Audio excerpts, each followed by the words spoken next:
네, 오늘 이 시간 우리가 함께 나눌 하나님 말씀은 예레미야 32장 36절부터 44절까지에 기록되어 있는 본문의 말씀입니다. 오늘 말씀은 예루살렘이 반드시 멸망하게 될 것임에도 불구하고 장래에 이스라엘 민족들을 회복시키실 것에 대한 확실한 표징으로서 예레미야 선지자로 하여금 아나돗에 있는 밭을 사라고 명령하시는 하나님의 말씀과 또한 그 하나님의 말씀에 순종하여 아나돗에 있는 밭을 사긴 했지만 그럼에도 불구하고 당장 그 눈앞에 보여지는 예루살렘의 멸망 앞에 여러 복잡한 심경으로 하나님 앞에 그 마음을 토로하고 있는 예레미야의 기도, 그리고 그 기도 가운데 응답하시는 하나님의 말씀이 기록된 그와 같은 말씀의 내용들 가운데 기록되어 있는 본문의 말씀이라 할 수 있습니다. 16절에서부터 이어지고 있는 예레미야 선지자의 기도의 내용을 한번 보면 유다 백성들의 불순종에 대한 예레미야 선지자의 안타까운 마음들이 담겨 있는 것을 알 수 있습니다. 이스라엘 백성들은 하나님께서 약속하신 바대로 가나안 땅을 그들에게 허락하셨음에도 불구하고 그 약속의 땅에서 하나님의 말씀대로 순종하며 감사 가운데 살아가지 아니하고 자신들의 소견에 옳은 대로 자신들에게 유익이 된다라고 판단되어지는 대로 하나님의 말씀이나 율법과는 아무 상관이 없이 하나님이 아닌 자신의 만족만을 위해 살아가는 삶을 살았었습니다. 그리하여 심지어는 그와 같은 욕구와 만족을 채우기 위해 이방의 우상을 섬기는 일에 있어서도 주저함이 없었던 것입니다.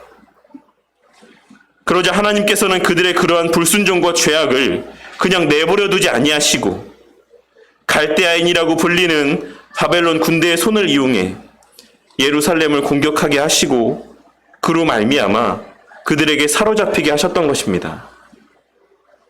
물론 오늘 말씀에서의 때와 예루살렘이 실제로 멸망하게 되는 때 사이에는 어느 정도의 시간의 간격이 존재하긴 하지만 하나님의 뜻이라는 것은 언제나 확실하게 성취된다라고 하는 사실을 예레미야 선지자는 너무나도 잘 알고 있었기 때문에 하나님의 징계에 대한 그 말씀은 그에게 있어 이미 성취된 것이나 다를 바가 없었고, 그렇게 예레미야 선지자는 그 하나님의 징계에 대한 내용들을 기록함에 있어서 그 시제를 완료형으로 기록하고 있는 것입니다. 이는 하나님의 그 심판과 징계의 확실성을 나타내 보여주기 위한, 이스라엘 백성들에게 증거하기 위한 의도적인 표현이라고 할 수가 있는 것입니다. 하지만 하나님께서는 그러한 중에도 그들을 다 그와 같은 멸망 가운데 내버려 두지 아니하시고 그들 가운데 일부를 보존하여 주심으로써 다시 예루살렘으로 돌아오게 하실 것이다라고 하는 회복의 말씀 또한 약속해 주셨습니다. 그리고 그 회복에 대한 약속을 확증해 주시는 의미로서 예레미야에게 아나돗에 있는 밭을 사라고 말씀하셨던 것입니다. 이제 곧 나라가 멸망하게 될 상황 속에서 돈을 지불하고 땅을 산다라고 하는 것이 아무 의미가 없는 행위임에도 불구하고 하나님께서는 지금 그렇게 산 그 땅에서 반드시 경작하며 그 소산을 먹게 될 날이 오게 될 것이다라고 말씀하시며 그에 대한 확증의 의미로 매매 증서를 쓰고 증인을 세워 그 약속이 실제인지 아닌지를 나중에 확인해 보라 말씀하고 있으신 것입니다. 예레미야 선지자는 하나님의 그 말씀 가운데 순종하여 하나님의 말씀대로 아나돗에 있는 밭을 샀습니다. 하지만 그럼에도 불구하고 예레미야 선지자의 마음 한켠에는 당장 눈앞으로 다가온 예루살렘의 멸망이라고 하는 그 동족의 고통들이라고 하는 피할 수 없는 사건으로 인하여서 그 마음이 복잡하고 혼란스러웠습니다. 그리고 그와 같은 예레미야 선지자의 복잡한 심경이 바로 그의 하나님 앞에서의 기도의 내용들 가운데 고스란히 담겨져 있는 것입니다. 하나님께서는 예레미야 선지자의 그와 같은 절망과 복잡한 심경 속에서의 기도를 들으시고 26절에서부터 44절에 이르기까지 그 기도에 대한 응답의 말씀을 들려주고 있으십니다. 본문 말씀 가운데 언급된 하나님의 응답의 메시지는 크게 두 부분으로 나눌 수가 있는데, 첫 번째는 26절에서 35절까지 기록된 유다 백성들을 향한 징계의 확실성과 당위성을 말씀하고 있으신 부분이고, 두 번째는 오늘 우리가 함께 나눌 36절에서 44절까지 기록된 말씀으로서 그러한 징계 가운데도 그들 가운데 일부를 다시 예루살렘으로 돌아오게 하시고 회복시키실 것에 대한 약속의 말씀에 대한 내용인 것입니다. 이미 여러 번 말씀을 드렸던 것처럼 오늘날 한국교회 상당수의 성도들은 우리가 지금 당하고 있는 이 코로나라고 하는 질병의 문제와 그로 말미암아 정부로부터 당하고 있는 예배와 관련한 여러 불합리한 처사들이 교회를 향한 사단의 시험과 악한 세력의 교회를 향한 핍박이라고 생각을 하지만, 저는 이를 사단의 시험과 악한 세력의 교회를 향한 핍박이라고 생각하지 않습니다. 우리가 우리 각자의 개인의 신앙의 모습을 돌아보았을 때, 저부터가 먼저 하나님 앞에서의 신앙의 모습들을 돌아보았을 때 사단이 저를 시험하고 여러 가지 핍박들을 가할 만큼 하나님 앞에 신실하고도 바른 신앙의 삶을 살지 못했다라고 하는 사실을 부인할 수 없기 때문에 그렇습니다. 오늘날 한국 교회는 세계 그 어느 나라에서도 찾아볼 수 없을 만큼 단시간에 외적으로 너무나도 큰 성장을 하였습니다. 하지만 하나님께서 그와 같은 특별한 은혜를 이 한국교회 가운데 부어주셨음에도 불구하고 그렇게 수많이 늘어난 그리스도인의 숫자는 세상 가운데 선한 영향력을 발휘하는 것이 아니라 세상 사람들로부터 손가락질을 받을 만한 온갖 일들 가운데 더 앞장을 서고 그 이름들이 오르내리는 모습을 보게 될 때가 많다라고 하는 사실을 우리는 결코 부인할 수 없는 것입니다. 그리고 하나님께서는 그러한 우리들, 그러한 한국교회와 성도들을 히브리서 12장 8절에 기록된 징계가 없으면 사생자요 친아들이 아니니라 라고 하는 말씀에서와 같이 아무런 징계도 없이 사생자와 같이 그냥 내버려 두지 아니하시고 우리의 친자녀됨을, 우리의 참된 하나님의 백성됨을 오늘날의 교회를 향한 힘든 시간들을 보내게 하시는 과정들을 통해 깨닫게 해주시는 것이고, 그 이후에 이어지는 무릇 징계가 당시에는 즐거워 보이지 않고 슬퍼 보이나 후에 그로 말미암아 연단받은 자들은 의와 평강의 열매를 맺느니라 라고 하신 11절의 말씀에서와 같이 한국교회와 성도들로 하여금 의와 평강의 열매를 맺게 해주시기 위한 과정으로서의 지금의 힘든 시간들을 허락하신 것이다라고 생각하는 것입니다. 오늘 이 시간, 오늘 본문 말씀에서의 예레미야 선지자를 통해 들려주셨던 유다 백성들을 향한 이 회복에 대한 약속의 말씀이 코로나와 여러 불합리한 정부의 제재들로 인해 힘든 시간들을 보내고 있는 한국 교회와 우리 성도님들을 향한 약속의 말씀으로 깨달아지고 그 마음 가운데 믿어지시기를 바랍니다. 비록 지금은 즐거워 보이지 아니하고 슬퍼 보일 수 있는 시간들이지만 그 힘든 시간들 너머에 자리하고 있는 의와 평강의 열매를 맺게 될 그날을 믿음의 눈으로 바라보며 그에 대한 기대와 사모함으로 이 힘든 시기를 하나님의 선하신 뜻대로 우리 자신이 변화되고 회복되어지는 귀하고 복된 시간으로 선영케 되는 우리 모두가 되기를 바란다라는 것입니다. 오늘 말씀은 앞서도 말씀을 드렸던 것처럼 26절에서부터 35절까지 기록되어 있는 하나님의 백성들이 징계를 받는 것에 있어서의 당위성과 확실성을 증거하고 있으신 하나님의 말씀 가운데 이어지고 있는 회복과 다시금 돌이키게 하심에 대한 은혜의 말씀이 기록되어 있는 본문의 말씀이라 할 수 있습니다.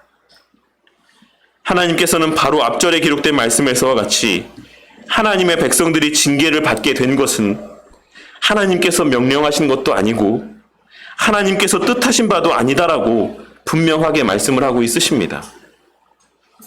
그리고 이는 이미 여러 번 말씀을 드렸던 것처럼 오늘 말씀에서의 유다 백성들 또한 자기 스스로가 죄에 이끌려 스스로 범죄하고 하나님의 말씀들 가운데 불순종한 것이지, 하나님께서 그들 마음 가운데 역사하셔서 그들로 하여금 죄를 짓게 하시고 그로 말미암아 징계를 받게 의도하신 것이 아니다라고 하는 사실을 분명하게 밝히고 있으신 것이라 할 수 있는 것입니다.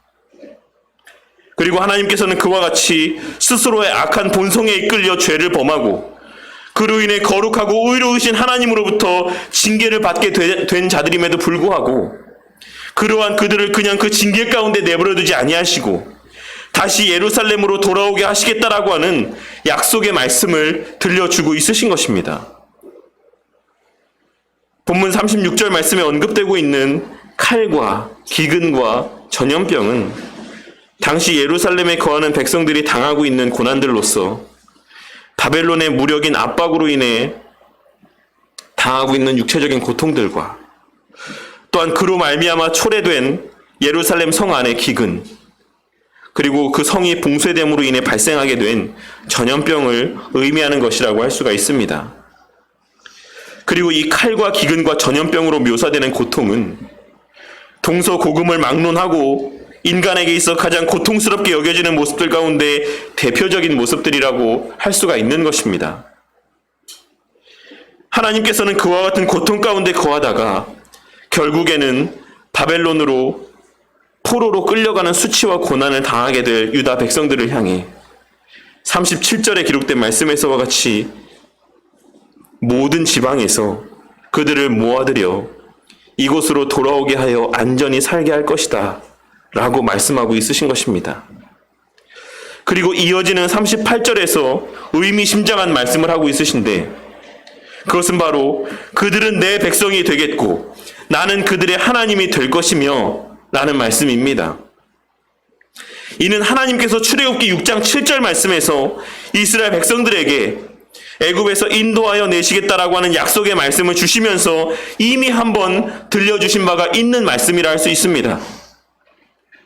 우리는 구속사적인 측면에서 이스라엘 백성들이 바벨론으로부터 그 포로 생활 가운데 자유함을 얻게 된 것을 제2의 출애굽 사건으로 묘사하고 있는데, 그러한 이유가 바로 하나님께서 포로 생활을 마치고 돌아올 이스라엘 백성들을 향해 31장 33절에서의 말씀과 또한 오늘 말씀에서 연이어 출애굽 사건 당시 이스라엘 백성들에게 들려주셨던 그 약속의 말씀을 동일하게 다시 선포하여 주고 있으시기 때문이라고 할 수가 있는 것입니다.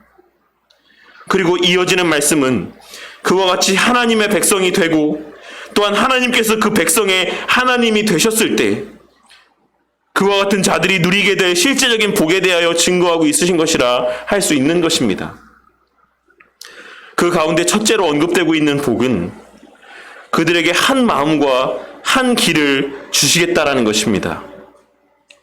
성경에서의 한 마음이라는 것은 매우 큰 의미가 있는데, 하나님께서는 언제나 하나님의 백성들 가운데 자리하고 있는 하나님을 향한 마음이 다른 마음들이 섞이지 않은 순수한 상태이기를 바라시기 때문입니다. 그렇게 우리가 오늘 함께 나눈 팔복의 말씀 가운데서도 예수님께서는 이미 받은 복된 자의, 복을 받은 자의 상태를 말씀하시면서 마음이 청결한 자, 순수하고 하나의 마음으로만 가득한 자를 말씀하고 있으신 것이라 할 수가 있는 것이며, 구약의 제사 가운데 제물을 드릴 때에도 언제나 다른 무엇인가가 섞이지 않은 상태의 정결한 제물들을 요구하고 있으신 것이라 할 수가 있는 것입니다. 제가 예전에도 말씀을 드린 적이 있었지만 오늘날 우리의 관점에서 이스라엘 백성들의 삶을 바라보면 그들은 처음부터 하나님을 배신하거나 떠난 것은 아니었다라고 할 수가 있을 것입니다. 왜냐하면 그들은 처음부터 하나님을 완전하게 버리고 다른 우상의 신들을 섬긴 것이 아니라 하나님을 섬기면서 다른 신들 또한 동시에 섬기는 삶을 나타내 보였었기 때문입니다. 오늘날 우리가 하나님도 믿지만 세상의 다른 세상적인 조건들 또한 의지하고 신뢰하는 삶을 살아가는 것처럼 당시 이스라엘 백성들의 마음의 상태가 바로 그와 같이 하나님도 섬기고 또한 내게 유익이 되는 다른 우상의 신들도 섬기는 그와 같은 여러 마음이 섞여 있는 그와 같은 신앙의 삶을 살아가는 자들이었기 때문입니다. 그러니 오늘날 우리의 기준과 관점에서 보자면 그러한 삶의 모습이 우리에게 익숙한 우리의 관점에서 구약시대 이스라엘 백성들의 삶을 판단하고 평가한다라고 하면 그들은 절기도 잘 지키고 안식일도 잘 지키는 너무나도 훌륭한 성도들로 비춰질 수도 있는 것입니다. 하지만 그들의 그와 같은 모습은 하나님께서 인정하시는 삶의 모습이 아니었고 하나님께서 기뻐하시는 삶의 모습이 아니었다라는 사실을 우리는 기록된 말씀을 통해 잘 알 수 있습니다. 그와 같이 여러 마음들이 섞여 있는 하나님을 향한 그 모습들이 여러 삶의 모습들이 그 마음 가운데 섞여 있는 상태에서의 그들을 통해 드려지는 예배와 제물들과 제사들이 하나님께는 기쁨이 되지 않았다라고 하는 사실을 하나님께서는 분명하게 증거하고 있으신 것입니다. 또한 그들의 그와 같은 모습은 결과적으로는 하나님을 완전하게 버리고 이방의 신만을 섬기는 모습으로 변질되고 심화되어지게 되었다라고 하는 사실을 우리는 성경의 기록을 통해 확인할 수가 있는 것입니다. 하지만 하나님께서는 그러했던 그들을 향해 하나님의 징계 이후 그들 마음 가운데 한 마음, 정결한 마음과 그 정결한 마음이 바탕이 된 한 길, 즉 정결한 삶의 모습을 그들 가운데 허락하여 주실 것이다라고 하나님만을 의지하는 마음과 하나님만을 의지하는 삶의 모습들을 허락해 주시겠다라고 말씀하고 있으신 것입니다. 그리고 둘째로는 더 나아가서 그러한 하나님의 절대 주권의 능력을 보게 되므로 그들로 하여금 그 하나님을 항상 경외하게 하실 것이다라고 말씀하고 있으신 것입니다. 왜냐하면 그것이 하나님의 백성들이 복을 받는 길이기 때문에 그렇습니다. 하나님께서는 지금 자신만의 만족과 기쁨을 위해 너희들로 하여금 나를 경외하게 할 것이다라고 말씀하고 있으신 것이 아니라 하나님의 백성들이 그 자손에 이르기까지 하나님의 복을 받게 하시기 위해 하나님을 경외하게 하실 것이다라고 말씀하고 있으신 것입니다. 그렇다면 왜 하나님을 경외하는 것이 복을 받는 것이다라고 복을 받는 길이라고 할 수가 있는 것이겠습니까? 솔로몬은 잠언 1장과 9장에서 여호와를 경외하는 것이 지식의 근본이고 지혜의 근본이라고 분명하게 선포하였습니다. 그리고 우리는 예전 신학 강좌 시간에도 겸손과 자기 부인이 여호와를 아는 출발점이 된다라고 하는 사실을 함께 나눈 적이 있습니다. 인간이 복을 받는다라고 하는 것은 그 복의 실체인 하나님을 제대로 알 때에만 가능한 것입니다.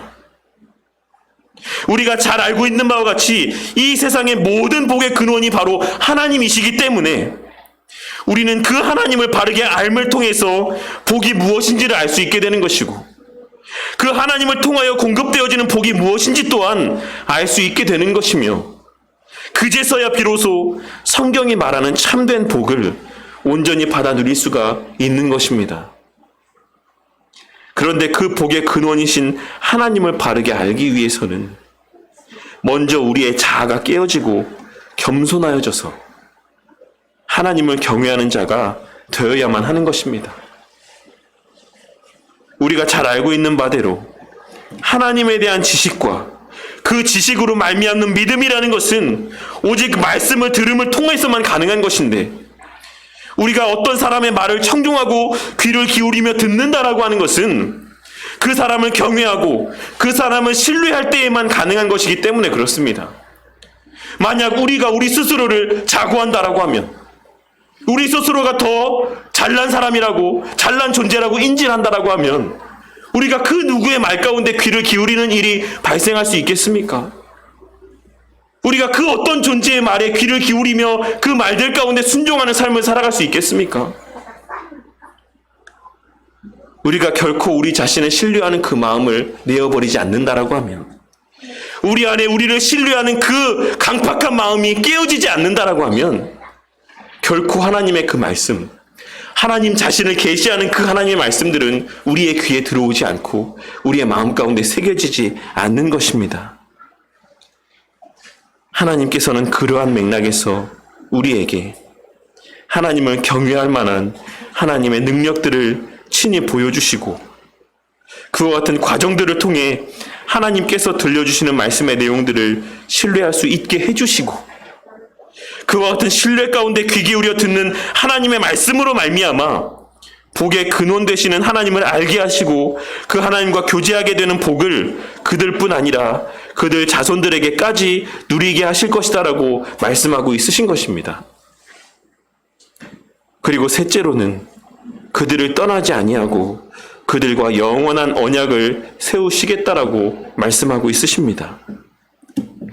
우리는 이 하나님의 약속이 이미 성취되었다라고 하는 사실을 예수님의 말씀을 통해서도 확인할 수가 있습니다. 예수님께서는 요한복음 14장 말씀에서 보혜사 성령 하나님을 보내어 주실 것을 말씀하시며, 그 성령 하나님께서 영원토록 너희와 함께 할 것이다 라고 말씀하셨습니다. 그리고 그 하나님의 약속은 예수님의 십자가 대속의 사역과 오순절에 있었던 성령 강림 사건을 통해 성취되었고, 우리는 그 약속의 성취 가운데 거하며 살아가고 있는 것입니다. 그렇기에 우리는 하나님께서 당신의 택한 백성들을 결코 버리지 아니하시고 떠나지 아니하신다라고 하는 사실을 확신하며 살아갈 수가 있는 것입니다. 물론 성경 곳곳에서 하나님께서는 우리를 버리시겠다라고 말씀을 하시기도 하고, 실제로 버리고 떠나신 것과 같은 뉘앙스의 말씀을 하실 때도 있으신 것은 분명하지만, 그것은 지난주에 신학 강좌 때도 함께 나누었던 것처럼 우리로 하여금 말씀을 잘 이해할 수 있게 하시기 위한, 우리가 범죄할 때, 우리가 하나님 말씀대로 순종하는 삶을 살아가지 않을 때, 하나님을 멀리할 때 그에 대하여 느끼시는 하나님의 감정들을 우리로 하여금 깨닫게 하시길 위한 신인 동형 동성론적인 표현이라는 사실을 우리는 잘 알고 있는 것입니다. 하나님께서는 당신의 택한 백성들을 결코 떠나지 아니하십니다.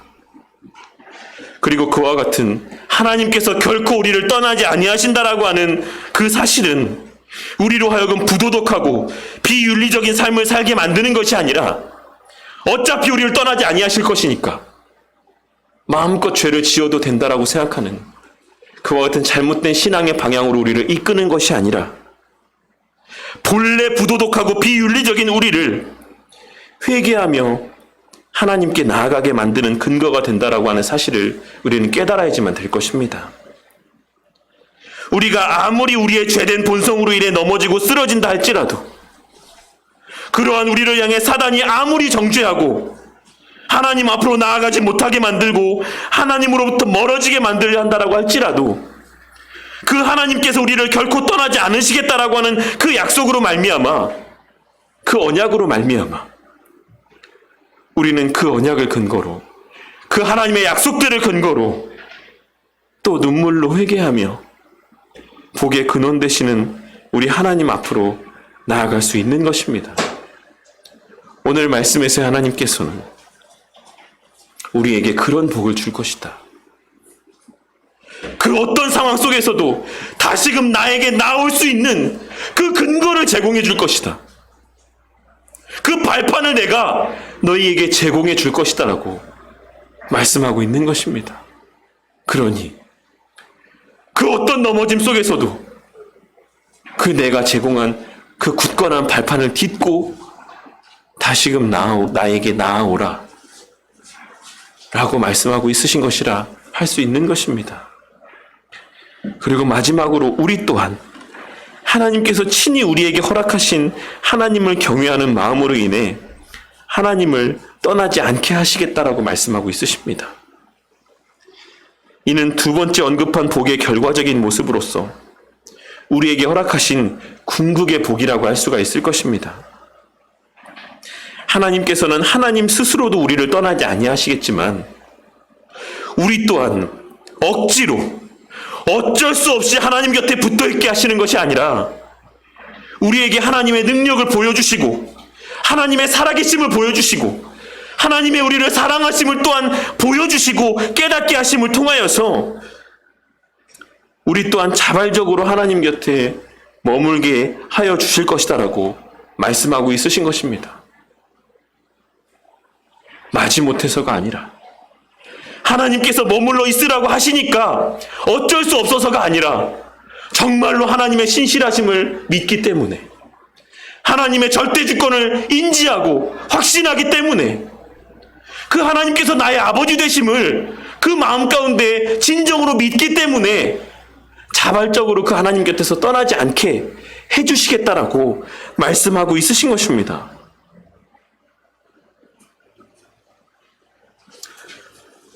하나님께서는 예를 들어 정말 그 자녀를 양육함에 있어 정말 잘 가르치는 학원이 있고 선생님이 있는 것을 알게 되었을 때 동일한 조건이라고 하면 다른 학원이 아닌, 다른 선생님이 아닌 그 학원을 보내고 자발적으로 그 선생님에게 나아갈 수 있게끔 그 자녀를 이끄는 것처럼 우리로 하여금 하나님이 우리 삶 가운데 가장 큰 유익이고 만족이라는 사실을 깨닫게 하심을 통하여 우리 스스로가 자발적으로 하나님을 택하는 삶을 살 수 있게끔 인도하여 주시겠다라고, 그러한 은혜를 베풀어 주시겠다라고 오늘 말씀을 통해 우리 가운데 증거하고 있으신 것입니다. 그리고 그와 같은 약속의 말씀들을 다 하시고 나서 하나님께서는 내가 그 약속한 바를 마음과 정성을 다하여서 성취하겠다라고 말씀하고 있으십니다. 41절 말씀에서의 그들을 이 땅에 심으리라 라고 하신 말씀은 하나님께서 그들의 신앙을 하나님과 하나님의 말씀 가운데 굳게 뿌리내리게 하시겠다라는 말씀으로써 위에 언급된 모든 약속의 말씀들이 하나로 집약된 표현이라고 할 수가 있을 것입니다. 그런데 우리는 이 표현 또한 앞서도 말씀드렸던 것처럼 출애굽기에 언급되었던 내용으로서 우리는 출애굽기 15장 17절에 기록된 말씀, 주께서 백성을 인도하사 그들을 주의 기업의 산에 심으시리로다. 여호와여, 이는 주의 처소를 삼으시려고 예비하신 것이라. 주여, 이것이 주의 손으로 세우신 성소로소이다. 라는 말씀에서와 같이 이미 출애굽 당시 이스라엘 백성들에게 약속된 복이라는 사실을 우리는 기록된 말씀을 통해 확인할 수 있는 것입니다.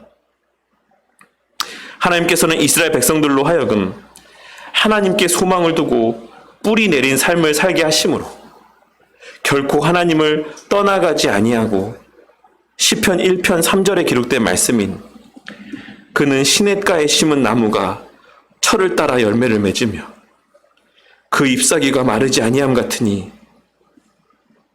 그가 하는 모든 일이 다 형통하리로다 라고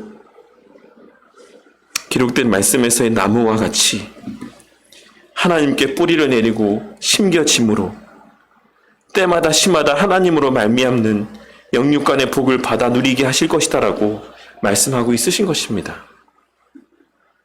그리고 무엇보다 그 복을 누리게 하심에 있어 41절에 기록된 말씀에서처럼 마음과 정성을 다할 것이다라고, 내가 내 마음과 내 정성을 다할 것이다. 내가 너희들에게 그 약속된 복을 주기 위해 내가 할 수 있는 최선을 다할 것이다라고 말씀하고 있으신 것입니다. 이것이 얼마나 대단한 하나님의 사랑이 담긴 마음의 표현이라고 할 수가 있겠습니까? 천지 만물을 창조하신 창조주 하나님께서 내가 너에게 그 복을 주기 위해 내가 할 수 있는 최선의 노력을 다할 것이다. 이것은 우리가 그 어떤 것으로도 표현할 수 없는 하나님의 극치의 사랑이 담긴 표현이라는 사실을 우리는 발견할 수 있어야지만 되는 것입니다. 그리고 하나님의 그와 같은 약속은 독생자이신 예수님을 이 땅에 보내시고 십자가에 달려 죽게 하시는 사건을 통해 하나님이 행하실 수 있는 최선의 사랑의 표현들을 통해 행하심을 통해 완전하게 성취되고 신실하게 성취되었다라고 하는 사실을 하나님께서는 오늘 말씀에서 약속하신 바대로 진심으로 마음과 정성을 다하여 이 약속을 성취하여 주셨다라고 하는 사실을 우리는 그 십자가 대속의 사역을 통해 확실하게 확인할 수 있는 것입니다. 그리고 그 이후에 이스라엘 백성들이 황폐했던 예루살렘으로 돌아와 일상의 모든 삶을 회복시켜 주셨다라는 사실을 목도하고 실제로 그 예비하신 은혜들을 체험케 될 것을 다시 한번 말씀하시며 예레미야 선지자로 하여금 아나돗에 있는 밭을 사게 하신 이유가 무엇인지를 증거하심으로 유다 백성들에 대한 약속의 말씀들을 끝맺음하고 있으신 것입니다. 저는 물론 해 아래 새 것이 없는 것처럼 오늘날 우리가 당하는 이 힘든 순간들은 우리 믿음의 선배들 또한 동일하게 어떤 면에서는 우리와 비교할 수 없이 더 심하게 겪었던 일들이라고 생각을 합니다. 하지만 오늘날 우리의 모습과 우리 신앙의 선배들의 모습들 가운데 발견할 수 있는 결정적인 차이점은 그들은 그러한 고난의 시간들 속에서 스스로를 돌아보며 회개했다라는 것이고 오늘날 살아가는 우리들은 우리가 경험하는 이 삶의 형편들과 여건들을 다른 이들을 탓하며 우리의 신앙을 자랑하는 수단으로 삼는다라는 것입니다. 우리가 오늘날에 당하는 이 여러 가지 힘든 시간들을 하나님의 징계로 여길 때에만 우리는 이 시간들에 담긴 하나님의 예비하신 영적인 유익들을 온전히 받아 누리고 또한 선용할 수 있을 것이다라고 생각을 합니다. 우리의 지난날 내 중심의 삶을 살아왔던 우리의 모습들을 주님 앞에 모여 예배드릴 수 있는 것들을 당연하게 여기고 그것을 우리의 공로로 여기며 하나님 앞에 충성했던 그 모든 모습들과 열심들을 우리의 자랑거리로 여겼던 우리의 지난날의 부족한 모습들을 깨닫고 회개할 수 있어야지만 된다는 것입니다. 우리가 예배드릴 수 있었으니 우리가 함께 모여 신앙의 공동체를 구성하고 그 안에서 함께 교제하며 교회를 세워가는 수고를 나타내 보일 수 있었다라는 사실이 하나님의 은혜였다라고 하는 사실을 우리는 이러한 시간들을 통해 깨달을 수 있어야지만 되는 것입니다. 우리가 오늘과 같은 이 코로나의 상황 속에서 예배를 드리기 위해 우리가 할 수 있는 것이 무엇이 있습니까? 우리가 그토록 자랑했던 우리의 열심들로 이 코로나의 상황을 해결하고 주의 몸된 교회를 세워나가는 그와 같은 결과물들을 이끌어낼 수 있습니까?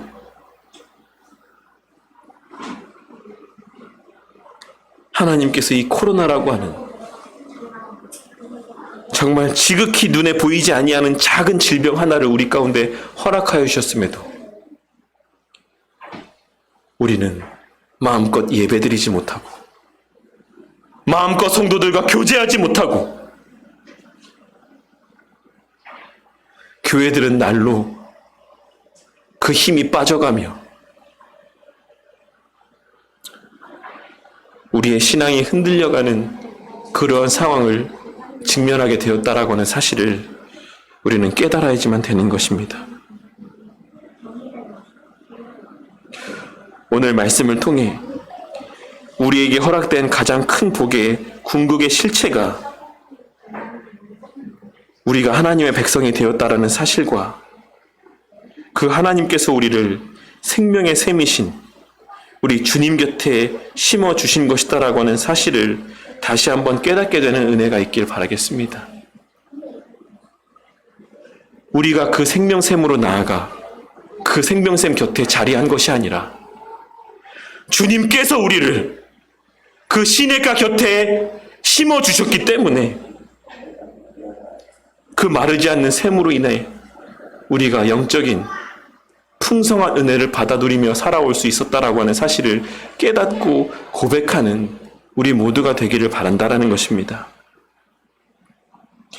오늘 말씀에서의 이스라엘 백성들의 회복에 대한 약속의 말씀은 오늘날을 살아가는 우리를 향한 약속의 말씀이자 이미 성취된 복에 대한 말씀이기도 합니다. 오늘날 우리가 겪고 있는 이 코로나라고 하는 현실이 실제인 것처럼 오늘 말씀에서의 이 약속과 약속하신 그 모든 복의 내용들 또한도 실제인 것을 깨닫고 확신하는 우리 바른교회 성도님들이 되시기를 바라겠습니다. 오늘날과 같은 이 코로나 시대 속에서도 시편 1편의 말씀, 복 있는 사람은 악인들의 꾀를 따르지 아니하며 죄인들의 길에 서지 아니하며 오만한 자들의 자리에 앉지 아니하고 오직 여호와의 율법을 즐거워하여 그의 율법을 주야로 묵상하는 자로다. 그는 시냇가에 심은 나무가 철을 따라 열매를 맺으며 그 잎사귀가 마르지 아니함 같으니 그가 하는 모든 일이 다 형통하리로다. 악인들은 그렇지 아니하며 오직 바람에 나는 겨와 같도다. 그러므로 악인들은 심판을 견디지 못하며 죄인들이 의인들의 모임에 들지 못하리로다. 무릇 의인들의 길은 여호와께서 인정하시나 악인들의 길은 망하리로다. 라고 하신 이 말씀의 의미를 더욱 깊이 묵상하는 우리 모두가 되기를 바랍니다. 그리하여 하나님 곁에, 말씀 곁에 심겨진 자들의 그 예비하신 복을 사모하며